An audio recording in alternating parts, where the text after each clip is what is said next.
Hey, everybody. How's everybody doing tonight? Hopefully you guys are, been enjoying, I guess, a lot of the Heart of the Swarm streams that have been going on, like, pretty much all day and yesterday. But I definitely got my key just now, probably about an hour ago, so I'm pretty excited to start playing some Heart of the Swarm too. But before that, we have a super special event tonight. We have our guest, EG.iNcontroLRC. Welcome, Jeff. Hey, man, thanks for having me. Is that's how it's supposed to go, right? It's Evil Genius in Control RC, or am I supposed to say raid call at the end of it? You know what? Either one's fine, to be honest, I think. Okay, great. But yeah, I mean, super. It's always a great pleasure to have you on, and everybody that knows StarCraft knows Jeff. I mean, Jeff's an amazing caster, host, player, show host, what coach? What else is there? What other roles do you have?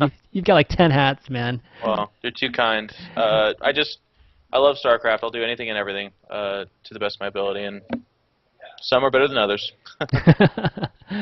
But yeah. So anyways, like having him on the show, in the past we've always had him kind of walk through strategies, which have been great, and have even had him coach Aluge. That I think the last time you were on.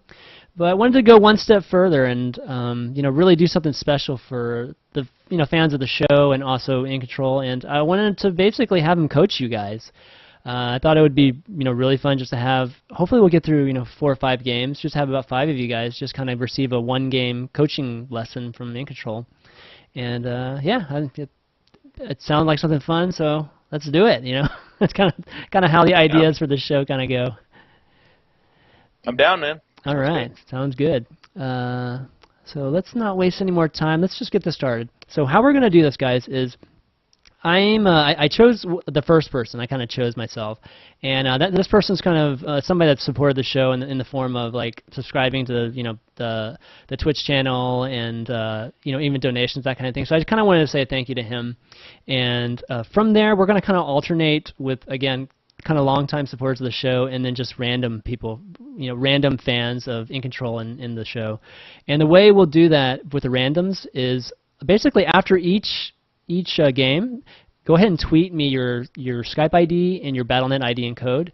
And like whenever I look in Twitter, like the first person I see, we're just going to go with.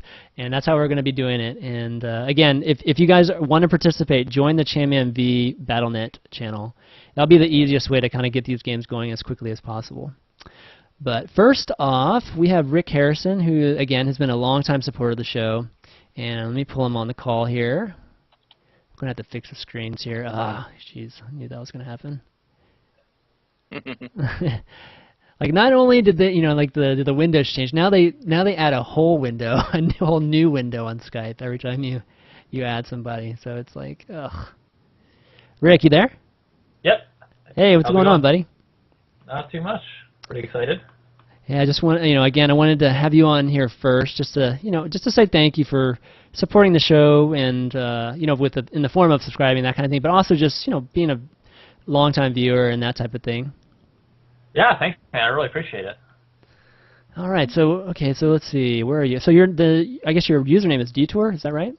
Yes, that's correct. Okay, and why don't you give us a little intro as to like what race you play and what skill, I guess what ladder you're on? Yeah, sure. So I started playing StarCraft probably about 9 months ago as Zerg, and I started out in Bronze, and over time I've made it up to the low mid-Masters. This season I have 1,200 points in Masters. So. Okay, great. So I've kind of gone through the whole kind of, I played at every skill level except higher than me, obviously. Right. So what matchup do you want to do tonight? I have a guy here who's a Terran player. Okay, great. Let's see. What's a map that you've been struggling on? Against Terran, definitely Antigua for sure. Antigua. All right. Let's do Antigua then. I'm trying to get my webcam to work, by the way. Sorry, it's... Yeah, I saw that. So Jeff, Rick, Jeff. Hey. Hey, yeah, I was at IPL 4. I didn't get to meet you in person, but I'm definitely a big fan. Oh, I wasn't of there, man. and all that. Oh, right, that's why. Yeah. I was at PAX East, yeah. Yeah. I had to miss that one, unfortunately. Oh, yeah, I did get to meet Machine there, though, and that was fun. So. There you go. He's a great guy. Yeah. Price is okay. He's all right. All right. Yeah, I played Tasia first round in that tournament too, so that was fun. Oh my gosh, really? First round, Tasia. Wow. Yeah, Erdy's pretty good. Easy. You Are you mind? gonna play? You playing me or someone else? He's gonna play someone else. Oh, okay, So cool. I didn't mean to do that. So it's Ice Buddha in that ChanmanV channel. Ice Boot. Ice boot. Oh, Buddha. Oh, Buddha. Ice Buddha. Yeah. Ice Buddha. All right. It said boot. Yeah, that's what I thought he said too. All right. Okay, so I'll coach you up while you're playing them, and Yep. I don't know if have you ever received coaching before? I have actually. Did they talk to you while you played? Yes. Yes. Okay, so you know how hard that is then. Okay, Yes, good. I am familiar with how hard it is.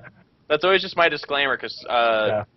I don't want people to get frustrated. But Right. I think being talked or spoken to while playing is the best form of learning, just because you're absorbing it as you're doing it. But it is difficult to play your best while that's going on. Oh yeah, I definitely agree. I think it's really good to be talked to during the process. Okay, well I'm ready to go. All right. So waiting for Ice Buddha to close the stream. And again, It looks folks, like you're masters, right? Yep. Yeah. Very good. all right, should be good coaching here. Or is it easier to coach master players, Jeff? Or I actually prefer it, but I don't want to say that to discourage lower level players, because one of the most infamous questions with coaching is it even worth it when you're in the lower levels? right? And the answer is it's always worth it from the very tip-top highest to the lowest, because it's just about getting better at any stage. The only question that ever pertains to that question, in my opinion, is money versus time. If I'm at a lower level, the advice they'd give me, I will absolutely naturally learn by reading forums or watching streams or videos or even just on my own. But it's a question of how fast do I learn it versus how much my money is worth to me, right? If I'm a poor college student that's in Silver League, I shouldn't be paying someone to teach me what I would learn. But let's say I'm a competitive master/grandmaster player who has money to spend. Sure, it's of value to talk to people and get them to help you out. Or I'm a wealthy silver player and I just want to play better. Guess what? Still worth it, All right. Exactly. Yeah. So a lot of folks are probably asking, well, why is Jeff coaching Zerg? And the thing is Jeff knows a lot about Zerg. Jeff used to play Zerg in Brood War, and he actually coached me in Zerg, so I know he's a really good Zerg coach too. Yeah, I actually I feel really comfortable coaching all the races. I'm not by any means a professional level player with all the races. That's not nearly the concept, but I do, like, even just in the function of the EG house, I'll go sit with Ben or I'll sit with Greg and we'll talk about the game, and it's not like every time I talk about Zerg or Terran they're just like, well, you don't know anything. We have valuable opinions about it. So Right. now your Overlord is actually coming back. Is that an accident or? Oh yes, that was an accident. Yeah, okay, just making sure. Thank And you. yeah, no problem. A couple things to keep in mind about Antigua Shipyard, and you're saying you're having trouble with this. This is one of those maps, and any map that allows for a Terran to expand more towards the middle, and by doing that they're controlling space, it's a very powerful position. Just because Terran, more so than the other races, I would say, has a little bit more of a tougher time getting around the map. Obviously, like, Bio kind of changes that, but like, let's say you're doing Ling Baneling Muta style, that's the most mobile army in the game, right? So a medevac drop or a small squad of Bio is not really our big concern, and we can use that to our advantage. But if a Terran has a middle expansion, they can take away that advantage because they're already taking up valuable space on the map and then occupying it with slower units, but because the space becomes more cramped, those slower units have shorter distance to go before they're very effective. Does that make sense? Yep.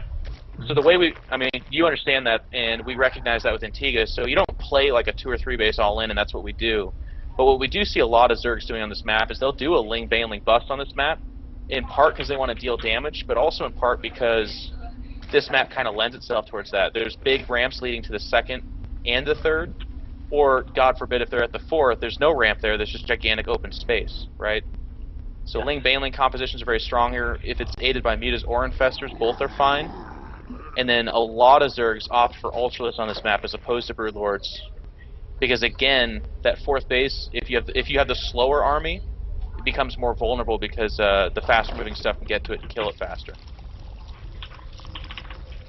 So those are kind of like launching points to aim towards. Let me see. Did you drone scout?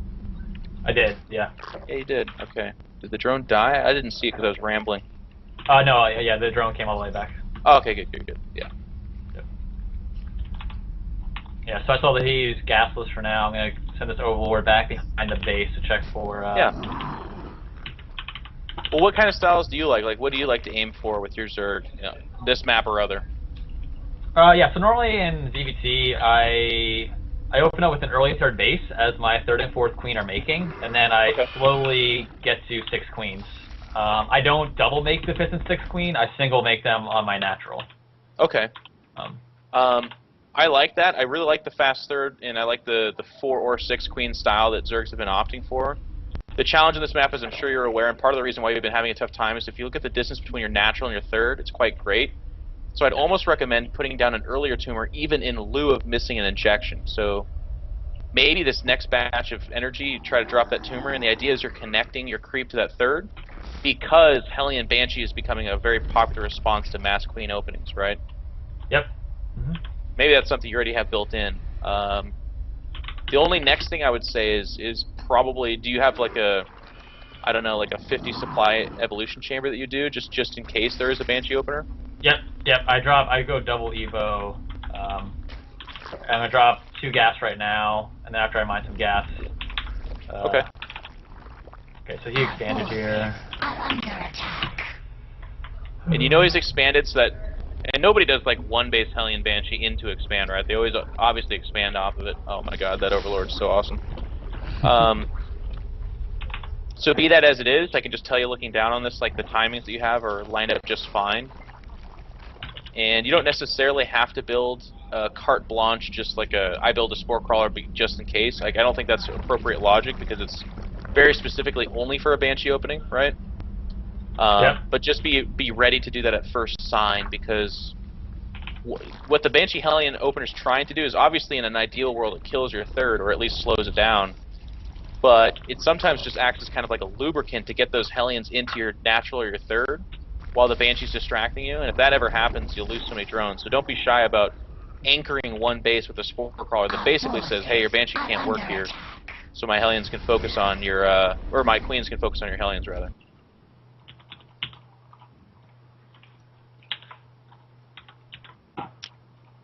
And there's those Hellions.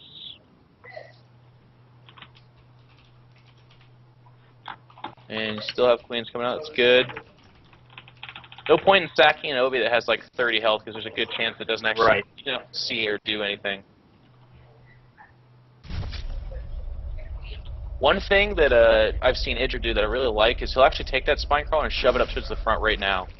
And actually he'll do that ASAPly. Like, it's not going to hold off Hellions, but if it dinks and donks them as your Queens do the supplemental damage, you eventually can wear them down to a point where they're not really effective anymore, right? Hive cluster is under attack. And there's that Banshee. You don't want to take for granted that it doesn't have cloak, so you should be building spore crawlers to move right now. Exactly. Oh.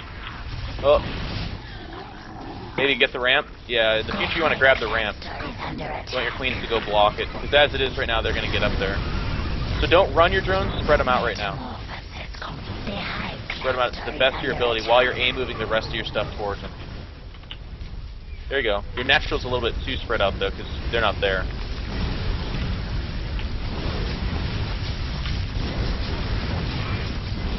And there you go. Drone-wise, you lost 9 drones, but that was in exchange for maybe 8 Hellions, right?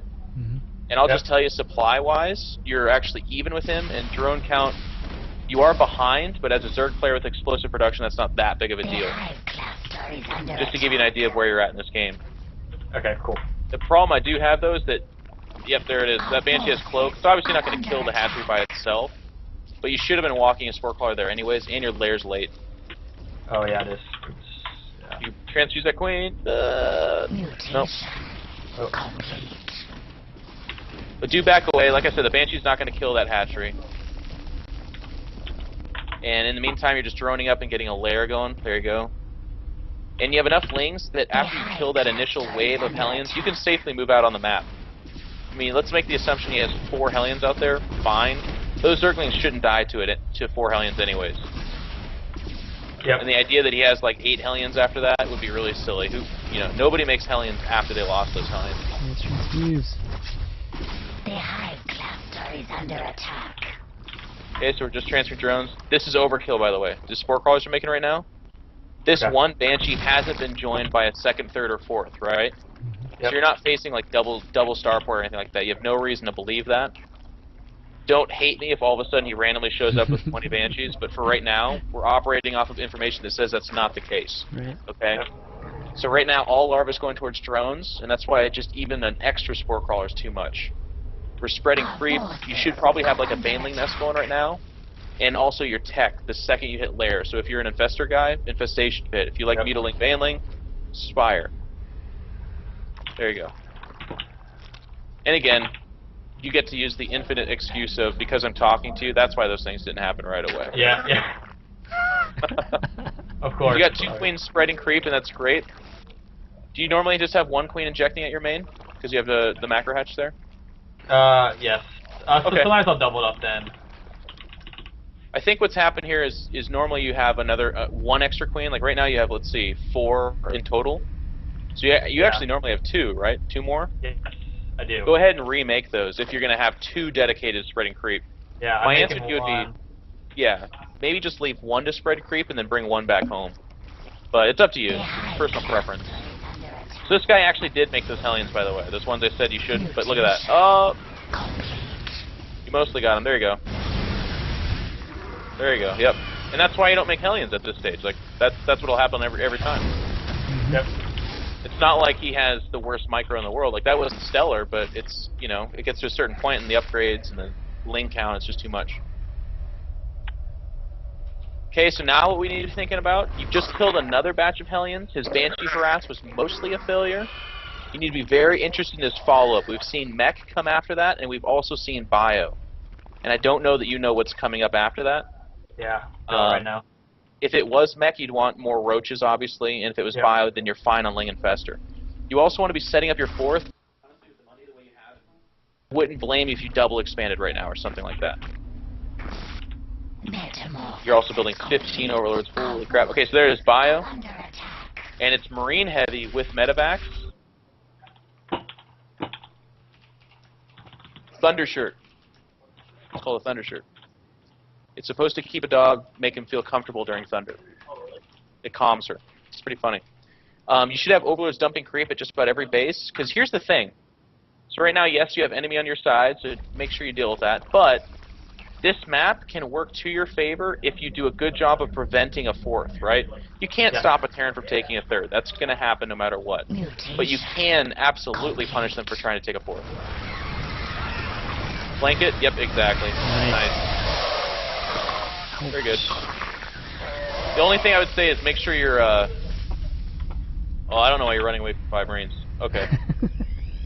In the future, make sure your Banelings are closer to your Lings so that like the flanking and the Baneling actually happens more at the same time. He's trying to take a 3rd. Yeah. I mean, Keep a your 4th, hot going. You have a Carapace upgrade that's due. I love the double expand.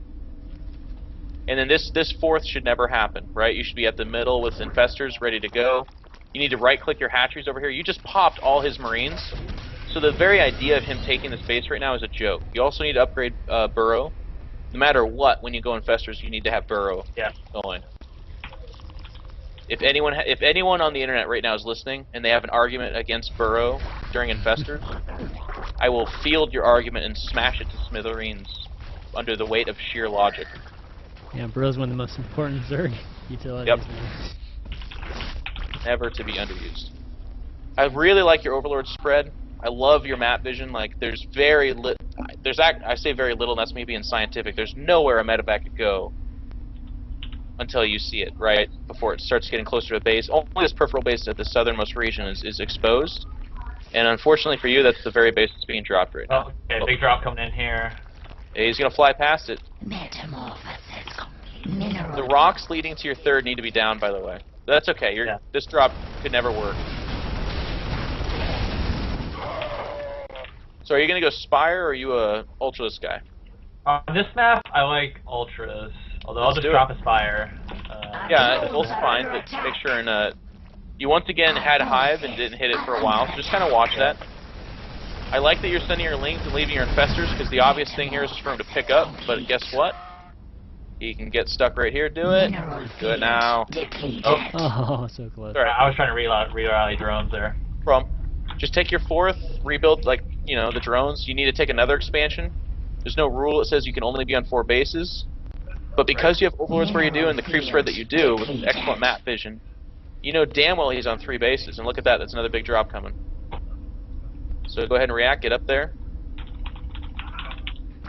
The hive cluster is under attack. Our forces. And you can start doing things like moving spore crawlers to the edges of bases, so that if a drop does come, it starts getting hit by that spore crawler. The spine crawler can relocate.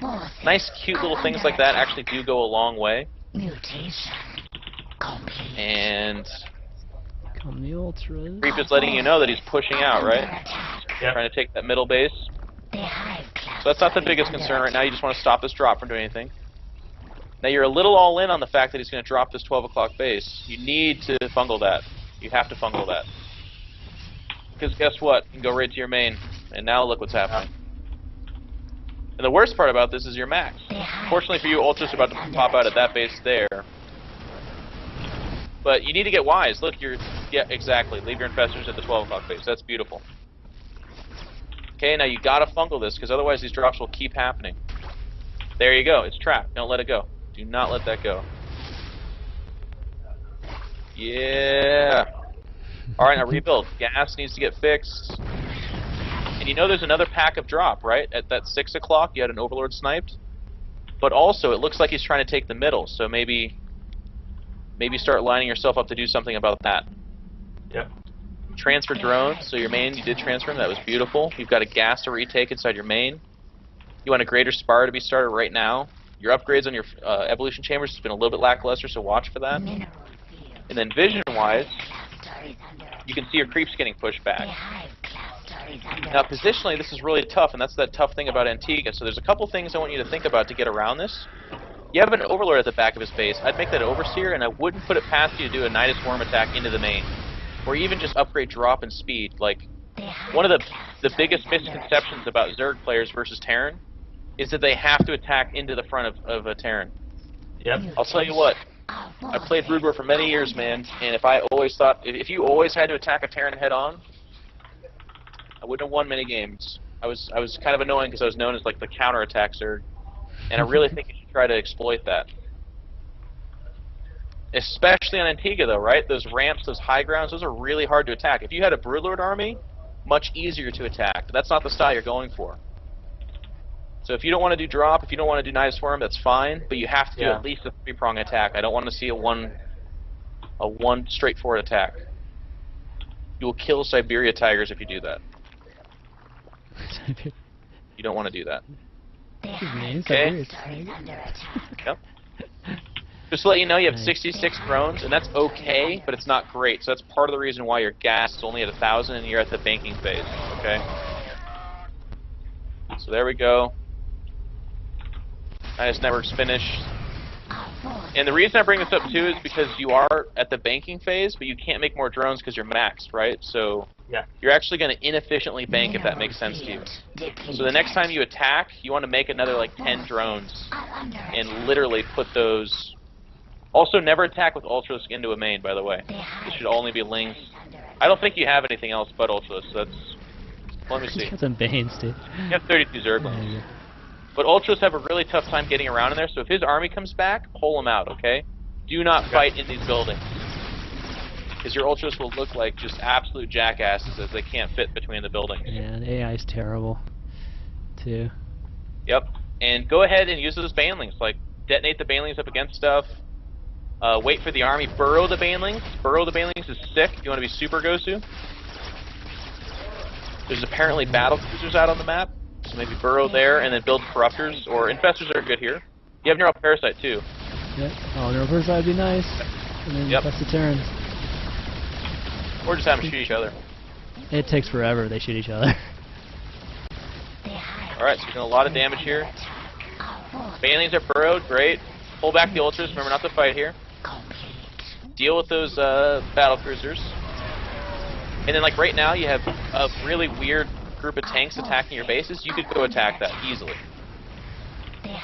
No question about it, you'd win that fight, right? Yep. Alright, so I'm going to switch to Disruptors and Brutes here. Yeah. Okay, it's a good transition.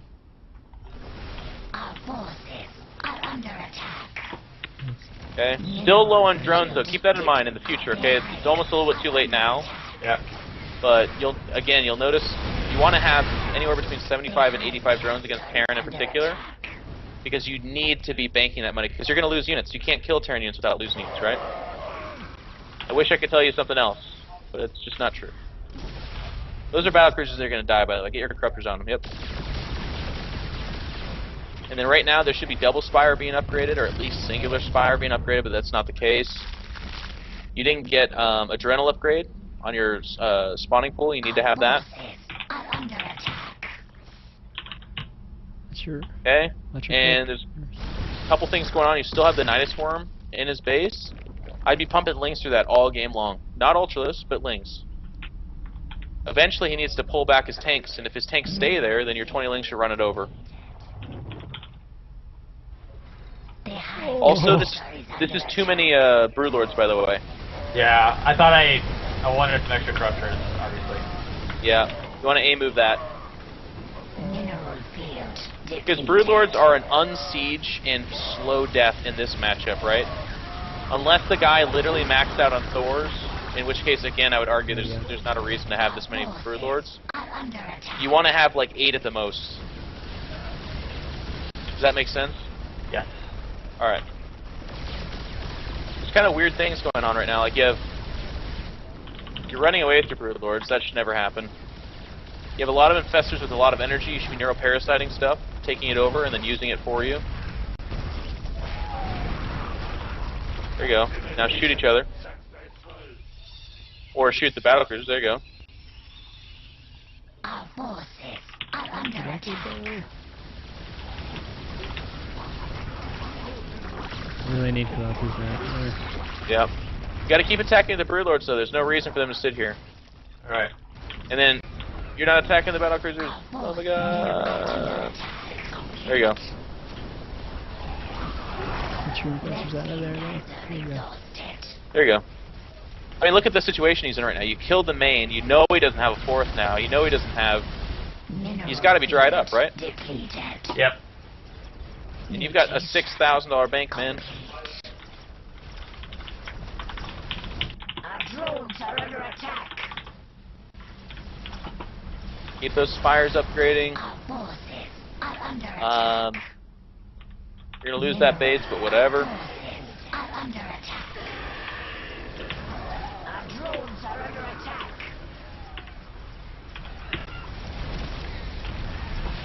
Alright, starting to react. Yep. And just kind of holding on here. Just make sure and spend this money. So like right now, yeah, okay. So here comes drones and corruptors and stuff. That's good. These Vikings are doing everything they can to hold on. What's a good drone count for Zerg at this point? Yeah. 75 to 85. Oh, still, okay. Yeah, it's the. I mean, the misconception, like in ZVP, you want to have the lower one because you've traded all into a super army. Yep. But that's also because every one of your bases are covered in spine crawlers. You don't have to be mobile, right? Yep. With this matchup, you don't need the 15. You don't need the 24 Broodlords. You need 8. Everything else is about supporting them and replacing what's dying. So that's all about banking and well, exchanging units, right? Right. That's why Broodlords are kind of a death trap, actually. What's the way I love Broodlords is to get tanks to unsiege, but then I also really like it's like, hey, okay, you made 20 Vikings, you killed my 8 Broodlords. Guess what? Here comes 15 Ultraless, and you're stuck with Vikings in the air that don't do shit. Yeah, it's wasted supply at that point. Yep. And then they lose the Vikings, they kill the Ultraless, but then you show up with 8 Broodlords again. And by continuing to stay static like that, it really messes with their composition. Do with this drop and you'll be in great shape. Yeah, I don't know why it's staying in here, actually. Exactly. Got 50 supplies somewhere. Okay, All there it right, is. there we go. All right, good Oh, game, man. buddy. So really well played. A couple things, like your strength. Your map vision is fantastic. Your creep spread is beautiful. Your saturation, like your ability to move drones around and kind of be aware of your economy is really good, and that's going to serve you really, really well. There's no doubt in my mind why you're masters. You played that beautifully. The things you need to improve upon is you were a little bit globby in the sense that like you were kind of following a drop around like a little brother. Like there's a couple times where you set up traps where you'd have all the infestors in one spot and lings in another. But there needs to be a little bit more diversity in that. Like send half the infestors to both locations so that you're not spending... I mean, put it this way. If you killed the drop by being intelligent about it the first time, you wouldn't have to try to be intelligent about it the 3, 4, 5 times extra that you had to do. Yep, Does that make makes sense? complete sense. Yeah.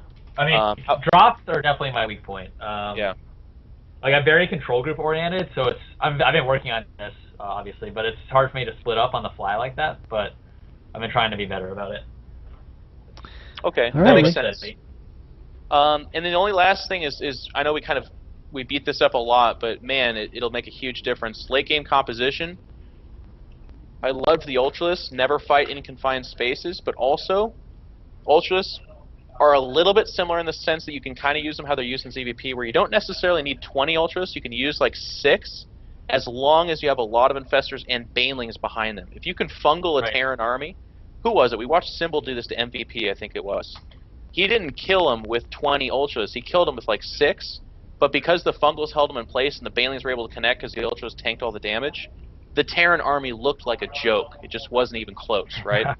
But by having less Ultralists, your army is also more mobile and more responsive. So if a drop attacks somewhere, your Ling Baneling will get there faster, and you can be much more anticipatory but also reactive, which makes you a better, Zerg player overall. Does that make sense? Yep, definitely. Cool. All right, Rick. Well, hopefully you enjoyed it, and I just wanted to say a big thanks to you for again supporting the show and just watching the show every week. I really, really appreciate it. Yeah, thanks so much, guys. I really appreciate it. The coaching was great, so thank you. Awesome. Thank you, man. All right, that was game 1. That went well, I think. Yeah. All right. Great. Really All nice right. work with them. Let's get the next guy. So everybody tweet your Skype ID and your Battle.net ID right now, and then I'm just going to choose the third person I see here. All right, not yet there. You got to tweet me at ChanmanV, twitter.com/ChanmanV, in case you guys didn't see it, like spam there a million times already. All right. Yeah, people are slow. I thought a lot of people would be dying to get lessons from you right now, man. Did my camera die again? Or either that or people just don't have Twitter. All right, here we go. All right, Revenge, 869, Joseph Millard. You're the lucky one. You're the next contestant on The Price is Right. I feel like that right now. Jeez. All right, here we go. All right, adding you on Skype, Joseph, and again, we're going to try to get this as fluid as possible so that we can get as many in. Oh, no problem. It's a choppy as thing we anyways, can. coordinating between all this stuff. Joseph, add me on Skype whenever you can.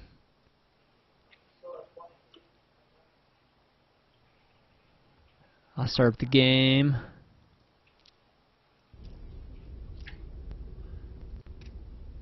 And folks, if you want to be a practice partner for the folks getting lessons tonight, let me know.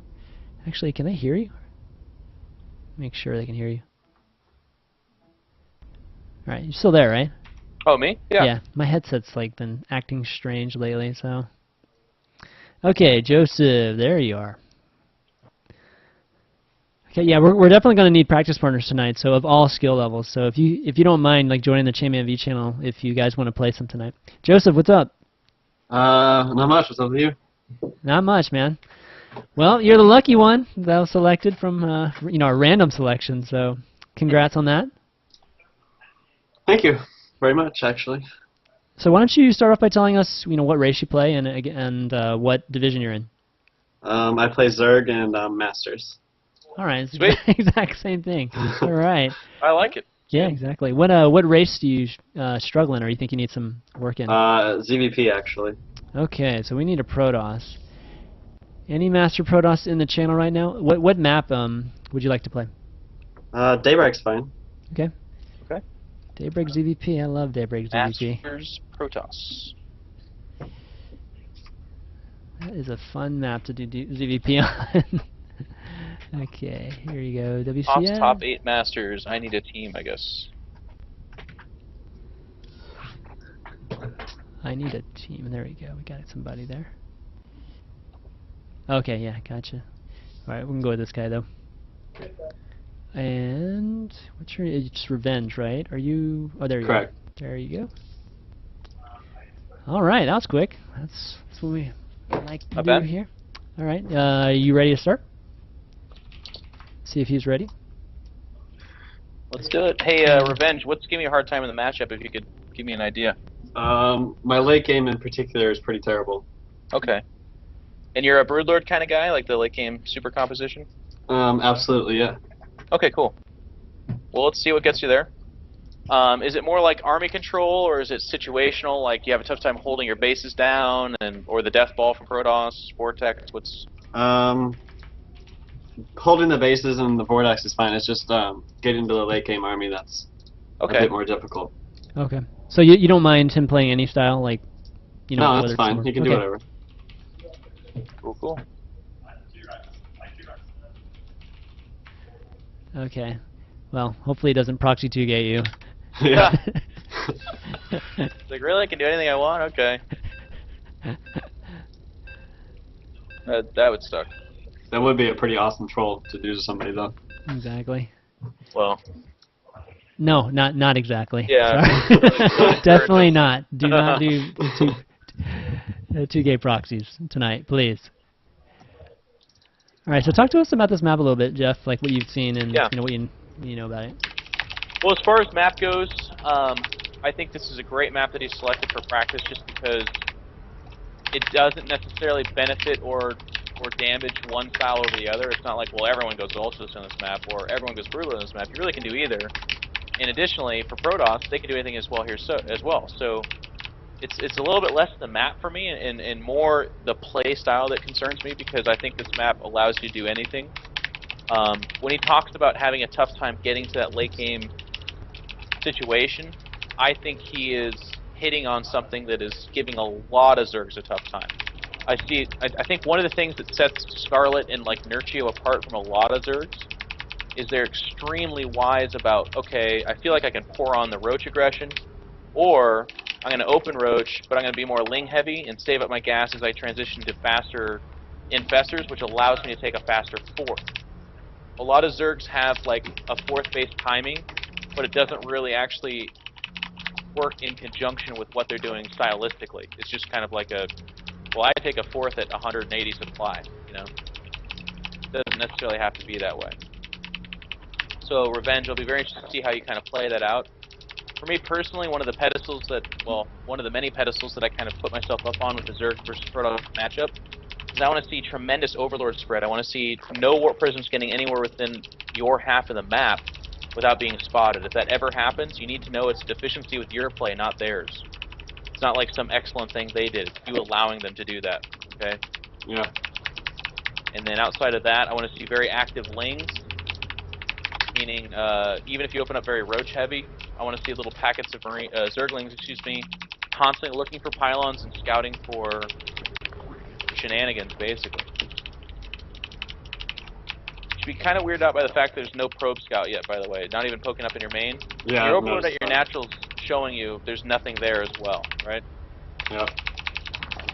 So here it is. He's playing a little bit weird. There's the gateway, but also the Nexus. Okay, it's that thing that, you know, some of the Protoss are starting to do. It's just kind of a one-gate expand where they pretend that you're not going to make any units, and that's fine.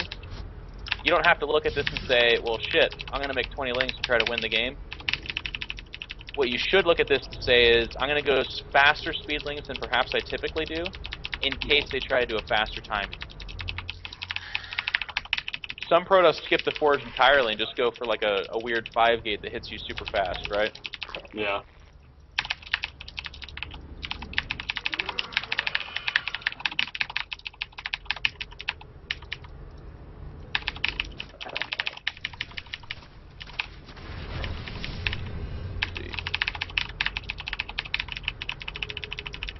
Yeah, guys, it's not me on the keyboard. Everybody's thinking it's me, like just typing away. My bad. No, I'm typing on the laptop to you guys. Yeah. Black Widows do that. Yeah, Yeah. I have one too. Alright, so these links you want to poke forward, kind of see what's going on. There's very interesting things to make reads off of. With that forge, we're less... I wouldn't think he's doing a gateway timing when I see that forge. If he didn't have the forge, I would almost 100% know that he's doing a gateway timing. But with that, it should just be kind of an unstandard way of getting to a standard place, is what I would call it. We still go speed, though. Alright, so you gotta get out of here with that stock. And you want to like watch the tower, you want to watch the third for a fast third nexus. Once you start speed, like you can here in just a moment, you want to leave maybe 1 or 2 drones at the very most on the gas, but you don't want 3 on there. Because you've sacked mineral intake for the time being in the name of getting that speed, but you don't want to, keep that going unnecessarily. Okay, there comes the probe. You want to keep your eye on it. Probe could be the beginning of bad news bears. Oh, definitely.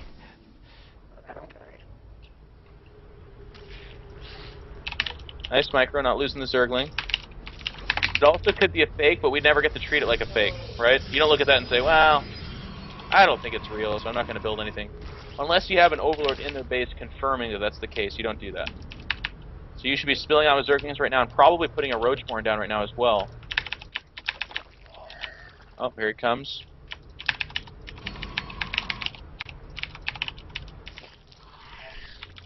Our forces are under attack. He did get us around on that Stalker. A little bit silly by him.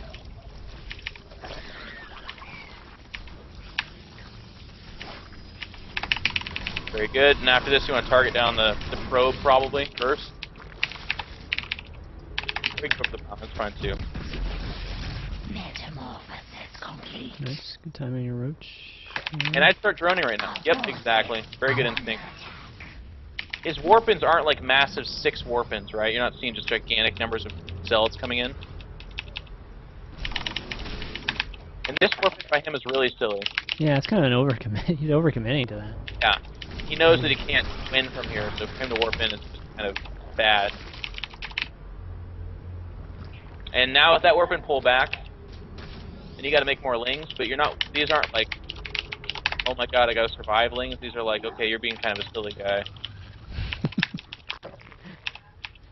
I'd move the Overlord in. So when you're backing up the tower, it's too late to do this, but in the future, if he wants to warp in Stalkers to kill it, that's fine. Are under attack.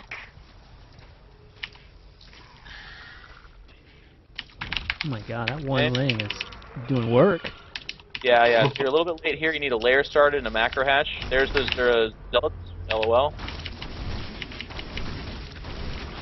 Good micro by him. And +1's here now, so those zealots are Zerg and killing machines.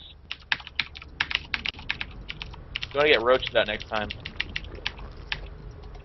Because with +1, and by him killing all the Zerglings, now his warpins would make a lot more sense if he decided to go that route. Yeah, he's got plenty of gateways too, so. Yep, you're scouting it out right now beautifully. Sentry back at home makes you think he's being a little bit more conservative, but it could just be a weird choice. Here he comes. Back away. Back away with everything.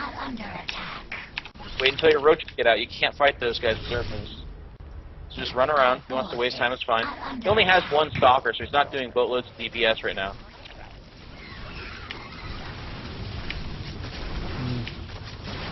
Don't fight with the drones against the zealots, though.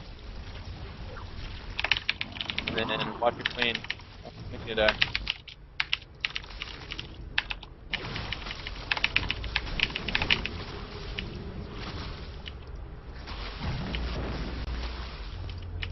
Just lost the queen. I mean, not too bad. Okay. Now after this influx of units, you're droning at the right time here. Very good. I like this infestation fit timing as well. According to your information on him, you saw only 1 gas in the main, which should strike you as kind of weird, and not a lot of gateways, right? You didn't see like 9 gateways. So what do you think he's going to do with that money? Most likely expand. Exactly. Less gateways, 1 fewer gas than what he could be doing. everything about that suggests expanding. On Daybreak, you can't hide 6 gateways at the natural, right? You're not, like, misreading. And I don't know if you're in a position to fight him because of a couple weird battles, and also you're transitioning to Infestation Pit. I would take a 4th right now and get my Infestors out. Like, right there, there it is, confirmation that he is taking a 3rd. You're not really, you know, you don't have 20 roaches coming up behind these guys. So, like, right here, I don't like this attack.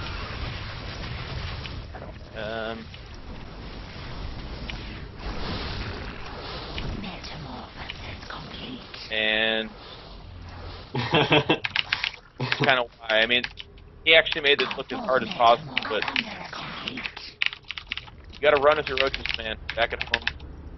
And you need to be spending that money on Infestors as soon as you get halfway down that upgrade. But what these roaches should be doing is they should have finished their speed upgrade like they did moments after you tragically lost most of them. And then they should be pretending to be aggressive. You should be in the middle of the map, like, kind of like moving around, and the Protoss is like, uh-oh, what is he doing? Is he getting ready for an attack? When really what's happening is you're droning behind it and transitioning to Infestors, right? Yeah. You have no creep spread right now, you need to really work on that.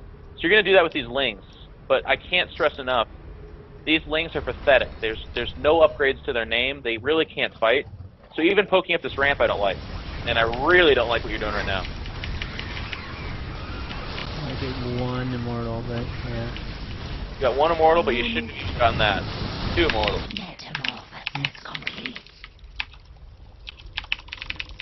So in the name of coaching, please don't ever do that again. You will. Okay.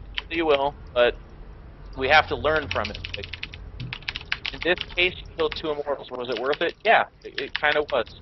Was it good play? No, it was not good play. It was terrible. That's what we're looking to do, right? Correct. Get better. You don't want to sag. That's why Jeff's such a good coach, man. He'll tell you like it is, man. Yeah. We'll do that. Now you have 92 drones. That's too many, but that's okay. So if you're not, like, what we're eventually going to do is you're going to anchor yourself in the middle base, and then you're going to make spine crawlers. But what you're doing right now is actually incorrect, and I want to explain why. This is a very important point. You're making them before you have a bank, so right now you're getting attacked. You don't have any bank to spend, right? Correct. You just need them on a bunch of spine crawlers. What you want to do is you want to bank money, max out, and then build the spine crawlers, okay? Does that make sense? Uh-huh. Also, you're doing something so risky. So right now it looks kind of cool, and, you know, there's like 30 kids somewhere going, oh my god, this is my favorite, revenge. I want to get a review. But what you're doing is you're taking Infestors unaided by anything, and you're in the middle of the map. They are your bloodline. They are the most important units you can make. And you never, ever, ever should do anything with them unless you're in desperation mode or they're supported, okay? So what just happened there was okay. It worked out. Once again, the same kind of thing where it's like, it either worked out and looked kind of cool and you killed a few Infestors, or sentries, excuse me, or it doesn't work out and you lose 9 and right? Correct. Basically, like, you had a gut shot on the river for a straight, and you went all in on it. It's really bad bet. But if you hit on it, you feel really cool. Now, a couple things. You don't actually have a lot of detection around. You have no reason to believe there's DPs out there other than the fact that he's Protoss. And guess what? That's all the reason you need. So you have 1 Overseer at the Spine Crawler bank leading to your 3rd, and I appreciate that. But I need to see Spore Crawlers and then like 3 or 4 more Overseers. Never ever just rely on Overseers at this point because they can get picked off. Spore Crawlers don't typically get focused down. Because their detection radius is pretty good. Mineral field depleted. Okay, so I like the double spire, I like the greater spire at this time. Saturation-wise, you're pretty good. You're down to 77 drones, did I read that correctly? No, you're up to 79 drones, it's about right. Mineral field. You can feel free to build 10 drones and then build, you know, like 5 or 8 spine crawlers. So you can keep doing that. You don't have to just use the existing ones you have now. Now, what I don't like is you have your Infestors in front of the spine crawlers. You need to push those guys forward. That's a term you hear pros talk about all the time and commentators. Keep spreading your creep, but push your spine crawlers forward. You want to have room to operate behind them. You don't want to have to operate in front of them, correct? Correct. Okay, and you're actually experiencing the latest can rush in the history of StarCraft 2. Can do something about that. Holy crap. Our forces are under attack. There you go. And then here he comes. Spread your infestors, dump infested Terrans behind it, and fungal the front line.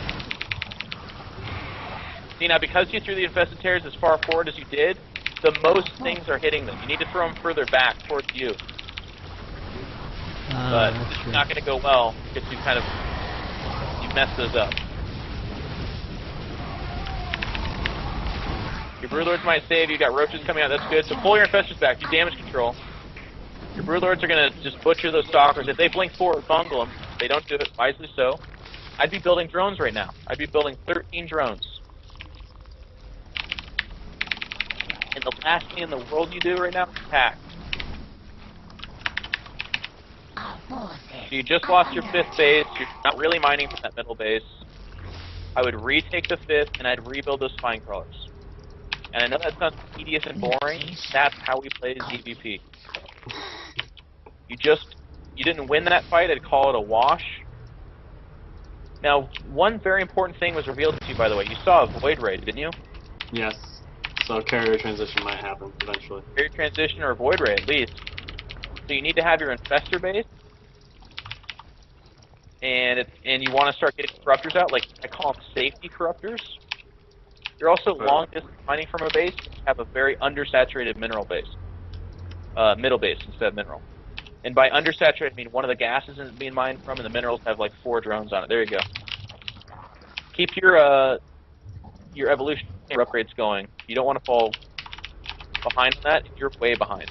And I know it sounds silly. It's like, what? I'm not really going to make anything, but you're actually upgrading broodlings, but also like ling counters and stuff like that are still important. Okay. Now, a couple things have happened because you've been kind of chewed up with weird decisions in your past and that, but you don't know what bases he has or how many. You need to inform yourself on that. Well, okay, you see top left of the Great Changeling. And look at his army. You saw those void rays, right? Yep. Okay. That's why I'm getting rid of some of these roaches so I can build other things. Oh, here's the DTs. You're handling it very well. Good.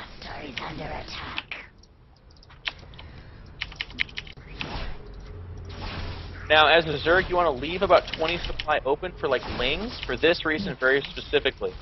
But it's also because of like warp prism assaults, which I don't think happens quite as often at this stage. But by stage, I mean this level. You don't want roaches though. Roaches are inefficient supply at this point in time by a lot. So you want to do exactly what you did with them earlier. You want to get rid of them. And you want to have lings instead. If lings well upgraded at this stage, they're made to fight the 6 zealots that get warped in, right? Or the 5 DTs that are wandering around. You don't need roaches for that. It's not important enough. So keep your upgrades going. You've got 2 upgrades and 1 spire, fortunately. You do want Neural Parasite. You do want Adrenal upgrade on that spawning pool. So many Zergs underappreciate Neural Parasite, but man, that's how you win games. If you can get that mothership and and then Vortex's own army. I've never played Zerg and done that, but I have to imagine that feels amazing. Probably feels really cool. Okay, now a couple things I talked about. Spreading overlords on your half the map, spreading creep. That's fallen by the wayside, understandably so. There's been a lot going on. But make sure and do that. And then also push your spine crawlers forward. Remember, again, we need room to operate behind them, not in front of them. That was part of your problem the last time you fought. You didn't really have room to start doing damage to the Protoss army before it came to the spine crawlers. Okay, and I'd even pick up 5 or 6 of my spine crawlers and move them to that lower right base, which has already been attacked. Okay, keep your creep spread going. Drone count-wise, you have 64. At this stage, that's fine. There's 1 random void ray in your main. And by random, I do mean random. Holy crap.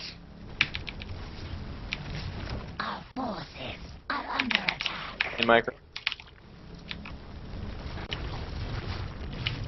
Okay, couple critical things to take away from that. It's not upgraded. Uh-oh, here's his army. Pull back, spread the broodlords. There's that mothership. If you can vortex, or if you can neuroparasite, do it. What is he doing? Where's the fungals? Oh my god. Oh my god. He's trying to run past you. Yeah, you use everything. You got roaches behind, you got a pocket of broodlords you're not using. You should be making some stuff right now. You've lost 40 supply. You're making roaches. Remember what I said? Not a good supply use. There you go. Where's this? No. My god, your infestors. You have no? Fungal. Neuroparasite. There you go. There you go. Kinda. Those colossi are just... Back. Good shit. There we go. Oh my god, it's so close. Oh. You have a whole package units by your spine crawlers you're not using. No.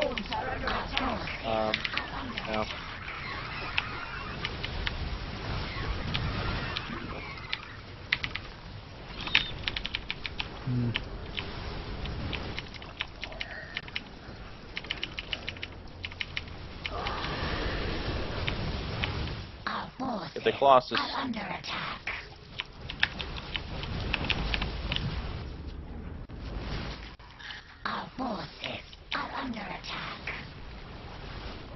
Well then. Yeah. Yeah, too many stalkers there, I think. Mineral field depleted. I think that was just a really bad engagement on my part. Oh, it was, yeah.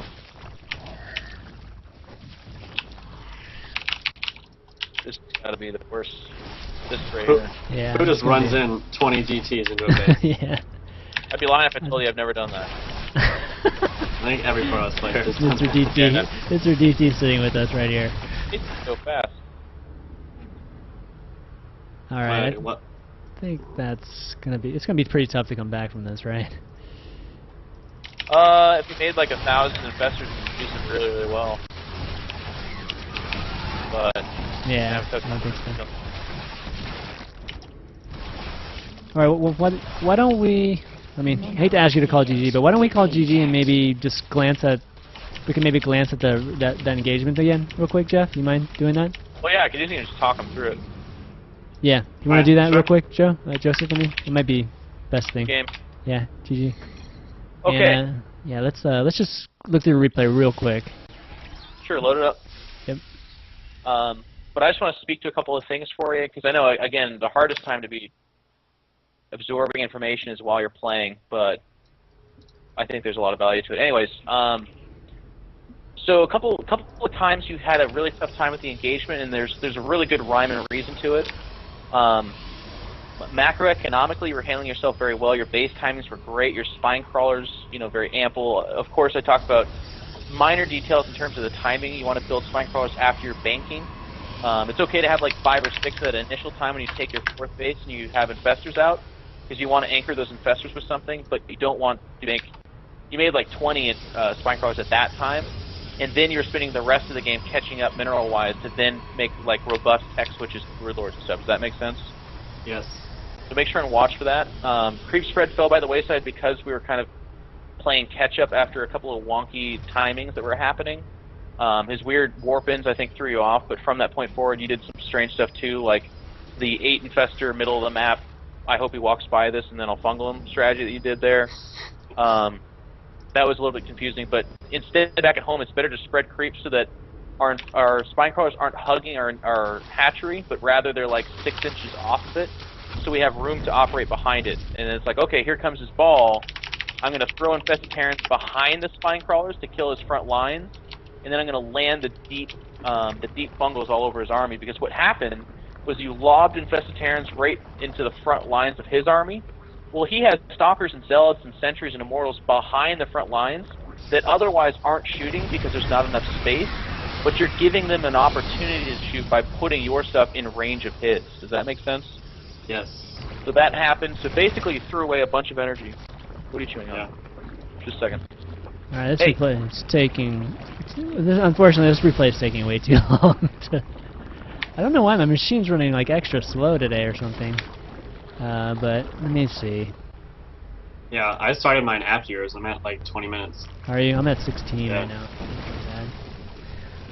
Alright, we're gonna have to blow through. We're gonna have to fly through the engagement though, just so we can have some more time for some other folks. But I wanted to just have you just look at it really quickly because I know everybody runs into that situation, and lots of Zergs I'm sure would have died too. So just wanna. I always like to walk through those late game situations if we have it. You know, that's the one thing I love about HOTS. Oh my God, I could just pop straight to it right now. That final fight, a couple weird things happened. First and foremost, you would grab individual infestors in the middle of the fight and then walk them forward to try to neuroparasite the mothership amidst a Protoss death ball. It just simply can't work that way. There has to be some form of a distraction going on. You have to be engaged in the opponent. So in the future, what I need to see happening is things like he pushed forward and was setting up his army, and in that time, if you would have flanked up to the tower with the infestor and tried like a long-range neuroparasite from the shroud of the tower, that could have been cool. But otherwise, you wait until you lob like 1,000 infestarians, your lings, your roaches, and everything's pouncing, and one of your infestors in that moment then grabs the mothership for that vortex. Okay, and also your broodlords and broodlings and all that stuff. Yeah. But it can't be segmented. It can't be individual actions. It has to be it has to be the collection of everything you have at one time. So because you attacked kind of in a segmented fashion like that, you lost valuable infestors, but then also, when it came to the actual major engagement itself, like past the neuroparasite attempts, your infestors were all getting fried because they kept walking into attack range. Yeah. That's one of the things that again separates the Scarlet Inertio from the rest of the Zergs, is that they preserve their infestors so well. So just make sure you do what you can with them. Like if you can land a deep fungal, because their army doesn't consist of Colossus, it doesn't have that many units, fantastic, go ahead and do that. But once it gets to that point, don't be greedy with your fungals. Instead, hit the front lines and dump your infested Terrans in places where they can spawn and then do some damage. Because if you're throwing the beach balls at the front lines, they're going to die before they spawn. But then if you're trying to fungal deeply into his army, you're losing infestors for every one fungal. A fungal only does 45 damage, big deal. The infestor costs a lot more than that and has a lot more utility potential. Does that make sense? Alright, we're at 25:30. How should we do this? Jeff, are you there too, or...? No, I've just been talking. Okay. It just happened. I remember it. I mean, he did a weird thing where he tried to go up the ramp amidst the fight. Yeah, let's watch it. And the only reason that worked was because you lost so many infestors and weren't fungling that he was able to get up the ramp. But if that ever happens again, which is a weird thing to tell you because it should never, like basically the best time to fungal a Protoss is on a ramp. And he was like, oh, excuse me, let me do everything I can to give you the best fungal possible.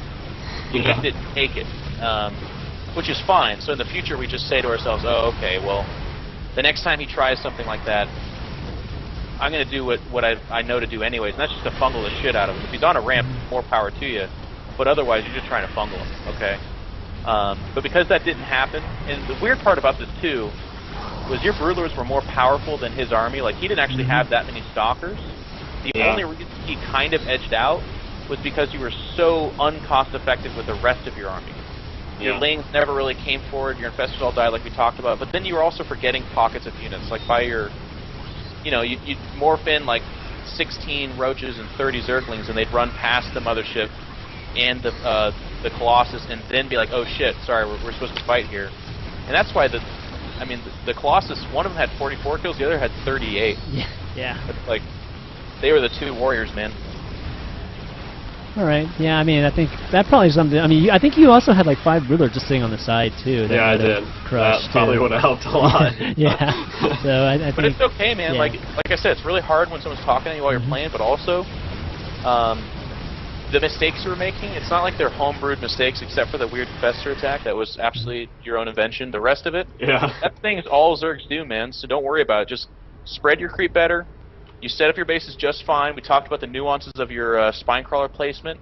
And then in terms of the big engagement, keep your infested Terrans in locations where they'll actually spawn. If they're not spawning, it's just energy, and you're trading energy for like, 2 seconds from a Protoss death ball. Like, it doesn't take any time at all to kill beach balls. Right. Yeah. All right, Joseph. Hopefully that'll help you get to that next level. And Thanks. yeah. All right. Let's All right. get to. Thank you, guys. I appreciate it. Yeah. Talk to you guys later. All No right, see you, dude. problem. All right. Let's get to the next. All right. Let's see the next person that we have here. Gosh, what am I doing with these screen regions? Oh my gosh. Gotta fix it again. The next person I have, I'm gonna start just going on my Twitter, and whoever, if you guys just start, sending me the IDs instead of me just waiting for me before the games. I think it's probably easier. The next person's gonna be, looks like it's Daniel on Twitter, which is initial D 1987, BattleNet initial D 272. Let me add you here on Skype, and we'll get you on. Doesn't say what he is. Let's see if it's another Zerg. Seems to be the Zerg night. Zergs I don't mind. seem to flock here. Is it initial D or is it ID? It's hard to tell. I guess I'll find out really quickly. Yeah, here we go. Daniel. Okay, Daniel, add me on Skype here. I'm trying to add you. And we'll get this started. Yeah, I can't add him yet. All right, and hopefully he's in here. We got a lot of people in the StarCraft channel now, which is good. It makes it easier to start up these games, guys, if you come in here. So, unfortunately, he's not in here yet. So, Jeff, do you coach much these days, or I mean, I know you've been super busy, so you still coach a lot. That's great. Every morning, usually at 9 a.m. my time, I do an hour of coaching. That's awesome, dude. I don't know how you do it, man. Every time somebody posts something interesting on TL, you're like the first player or person, not anybody, to always post. I don't know, like, do you get alerts on that? I mean, I don't know how you react so fast, dude. That's like amazing. I just the best way to describe it is like my habit is I go email, Team Liquid, Reddit, Facebook, like just in a row. Right. And I spend about 10 seconds on each. Yep. And if you're a top thread on Team Liquid and it's something interesting, I'll click on it. I'll read it. If it's really interesting, I'll read all the comments. If it's not that interesting, I'll just read the last page. Right. Hey, man, that's cool, man. I do that all the time. Yeah, and that's cool because you're always in tune with everything, and it's awesome because you're not just. I feel like you don't just favor obviously, very big things. I mean, you always give nice comments to even just the smaller projects and that kind of thing. Yeah. So really appreciate that, dude. Daniel, you there? Yeah, I'm here. Hey, buddy. Yeah, how's it going? Hey, so congrats on getting chosen. There's definitely a lot of them. So Daniel has just popped on my that green icon you have just like caught my eye. So that definitely did you right. But what's your BattleNet ID? 272. Okay, so are you in the game by chance? No, I should be. I think I'm just hanging out in the main menu. Okay, can you join the ChanmanV channel? It's Sure. It's just easier for me to do it. Okay. 1 second here. What race do you play? In what division? Protoss. Okay, there we go. Diamond. Okay, Protoss Diamond. Right. So, what matchup do you want to play? I think any are fine. I'm kind of actually coming back into StarCraft. I've actually been sick the last few weeks, so I haven't been able to actually play. But yeah. Okay. Jeff, what matchup do you think would be fun? Let's see. We've done PV or a ZVT. Yeah. ZVT. Right? Yep. And a ZVP. Let's do a PVT. All right, PVT.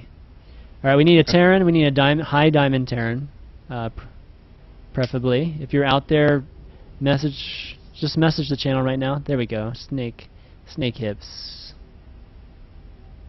So just getting back in. I mean, meaning a long break or just? Yeah, it's been a pretty long break, but I figure the best way to get into it is I know I kind of learned habits that you don't want to learn, if you know what I mean, from playing. Like, just throwing all my army on one hotkey and just going at it. Yeah. Mm-hmm. It's not something I want to learn, so I kind of want to, go back into it with the right mechanics, I should say. Okay. Great. We'll take a look at it. Okay.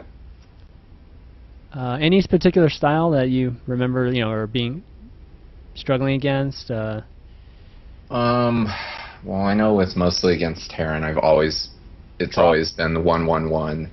Oh, well. 1-1-1 fun. I don't know if that's still I don't know if that's still a main thing. It's not as common. It definitely happens, and we certainly can work on it if you need to. It's just usually 1-on-1 is very simple. It's like you 1-gate expand, and you either go 3-gate robo or 1-gate robo, and then you have to find out you're getting 1-on-1s, and you have to make a choice. Either pump out as many immortals as you possibly can, and then make as many gateway units as possibly can off of 3 or 5 gates, or if you're close enough, you make Colossus, and you have 1 or 2 Colossus against it. And then they attack, and you win or die. Yeah, drops also are a big thing as well. I usually don't see them coming. All right. Why don't we do? I don't know. If he wants to do 1-on-1, you want to just do 1-on-1? Up to him, man. Yeah. Let's see if Snake can do 1-on-1. He's the boss. Obviously, it's a little different when you know it's coming. He could just play whatever, because, like I said, I still need to get back into it. Yeah, just have him play whatever. Yeah. Okay. Yeah. Actually. Work on general mechanics. Keep it easier. Yeah, it's always more of a real scenario too. Yeah. Okay. He doesn't do it much anyways, unless it's all in, which is not usually that type of style these days. Okay, here we go. Start this puppy. Okay. Oh, Jeff, I had Nama on a few weeks ago, and that guy has the most 1-1-1s I've ever seen, different variations I've ever seen. Oh yeah, it's crazy. He's crazy, man. He's scary too because he's actually good with all of them. Yeah, he is.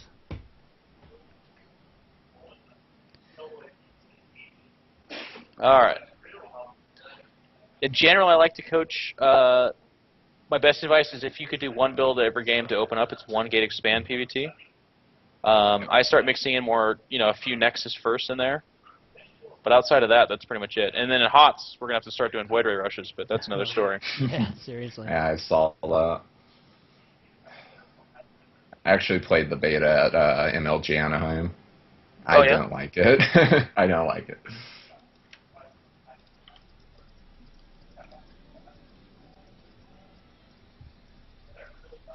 Okay, so we are following. Sorry, is it okay if we pause for a second? Sure. Yeah, I just need my graphics settings went back to ultra for some reason. Oh, is it normally on low or something? Yeah, low. I don't know why it went back to ultra.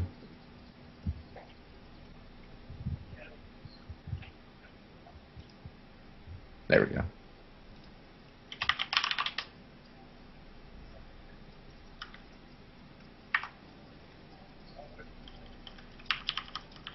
All right. Wish we could fast forward to 2 minutes in real life. Yeah, I would like that as well, These aren't actually. replays, man. Well, a couple things. In general, little things I like to kind of talk about with Protoss players that help in general.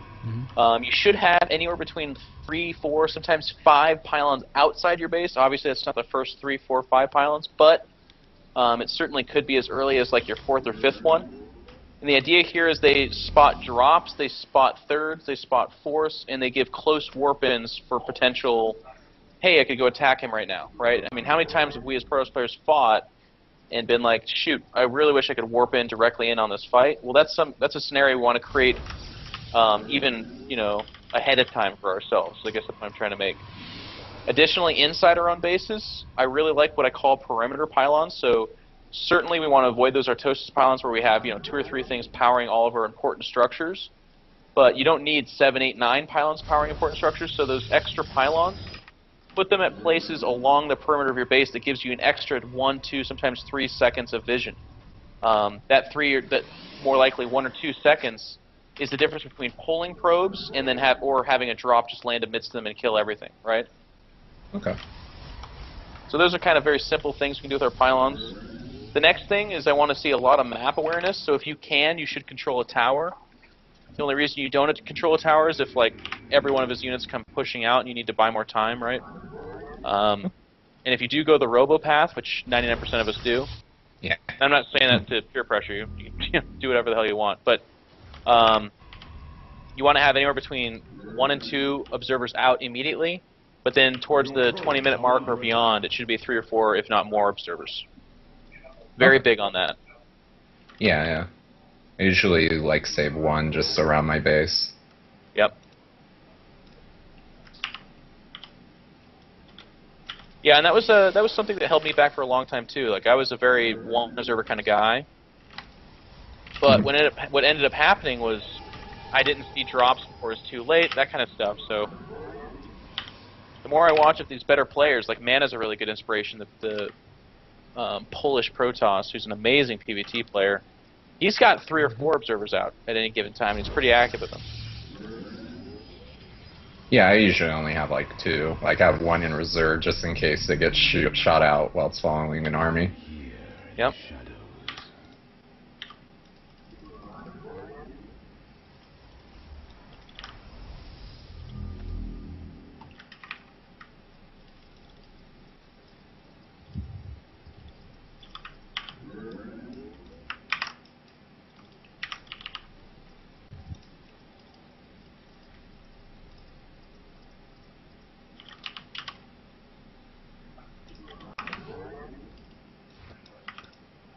What's the cheesiest thing a Protoss can do to a Terran in this matchup? Like, early game? Cheesiest thing. I mean, obviously 3K pressures, like, I mean, yeah. typical early, you know. Galsy still cannon rushes Terran Oh players. god, he's so awesome at that.